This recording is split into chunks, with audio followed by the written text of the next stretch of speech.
Bagaimana selanjutnya saat ini dalam Ya. kondisi sekarang BSMI dan Dompet Duafa tetap dapat berkomunikasi dengan Ya. rekan-rekan kita yang ada di sana, Pak? Ya. Kita punya mitra-mitra yang masih alhamdulillah dijaga oleh Allah, artinya masih selamat, yang masih bisa komunikasi langsung ya, baik dokter maupun relawan yang lain. Jadi kalau dokter kita bisa mengirim obat-obatan Ya. yang sangat dibutuhkan, termasuk menyiapkan makanan-makanan kemarin 1.000 makanan dalam sehari.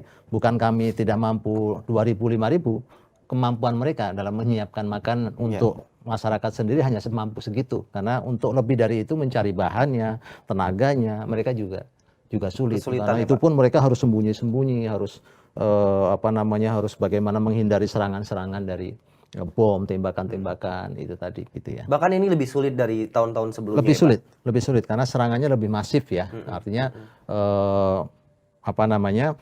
teknologinya lebih tinggi daripada tahun 2010 dan sebelumnya, ya, baik dari serangan daratnya maupun dari udaranya dan juga lautnya tadi pasti lebih dahsyat dan memang lebih masif sampai artinya benar-benar ingin menghabiskan ya masyarakat yang ada di Gaza tadi. Walaupun Amerika juga sudah memberikan warning gitu ya, tapi masih aja jalan seperti itu. Pak Jazuli, sesulit apa? Apa kendalanya? Ya kalau untuk bantuan sampai saat ini sih kita masih ada peluang masuk ya, karena kita punya tadi yang alumni dari Indonesia itu dokter maupun dokter spesialis juga berperan juga membantu penyaluran bantuan, jadi masih ada peluang. Kemudian juga kita punya mitra-mitra yang lain di luar relawan kita yang lulusan dari Indonesia itu juga bisa bekerja sama dengan berbagai pihak, baik itu di pihak Bulan Sabit Merah Mesir, kemudian dengan Kementerian Kesehatan di dalam itu mereka punya perjanjian seperti itu, jadi memungkinkan untuk bantuan-bantuan yang masa sekarang ini, masa gencatan senjata 4 hari ini bisa dimanfaatkan. Dan kami rencananya memang akan mengirim bahan bakar, kemudian itu yang sangat mendesak. Mengirimkan bahan bakar. Iya, karena rumah sakit kan nggak bisa beroperasi kalau nggak ada diesel hidup, nggak ada listrik, nggak bisa, lampu juga nggak nyala kalau ini kan luar biasa. Jadi alat-alat pun tidak berfungsi kalau nggak ada bahan bakar. Jadi bahan bakar, kemudian obat-obatan yang prioritas juga sesuai dengan kebutuhan mereka, dan juga kebutuhan untuk pelengkap kehidupan ya buat anak-anak dan wanita. Jadi ini yang 4 hari masa ini kami akan dorong ke Gaza gitu. Belakangan juga kan pemerintah juga mengirimkan bantuan ya Pak Herman, juga disupport oleh teman-teman Dompet Duafa, BSMI juga ya Pak ya. Katanya Pak ada kendala logistik kita ditahan dan lain-lain. Kalau kemarin pemberangkatan kan sudah 2 kali yang bersama pemerintah ya, kita juga dilepas oleh Bapak Jokowi. Pertama di Halim, yang kedua di Suta kemarin. Nah yang Halim kemarin sudah masuk. Ya, jadi rombongan dari Dompet Duafa, Basnas dan segala macam itu kan lembaga-lembaga zakat HI dan seterusnya juga sudah masuk ke sana. Yang kedua ini masih proses.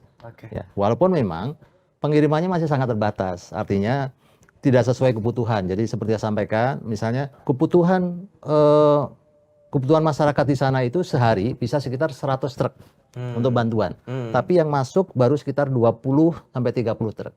Jadi kebutuhannya terpenuh ini 30% ke bawah. Jadi tentu sangat memprihatinkan ya. Jadi bagaimana kondisi mereka tidak ada air, tidak ada makan, tidak ada bantuan tadi kan, berarti kan mereka tidak bisa melakukan itu tadi. Jadi mereka memakan, meminum apa yang sudah tidak standar tentunya ya. Kemudian juga kebutuhan. Misalnya kan di sana banyak orang cacat.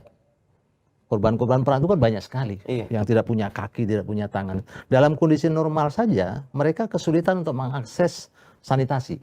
Ya, ke toilet dan segala macam. Apalagi dalam kondisi perang begini.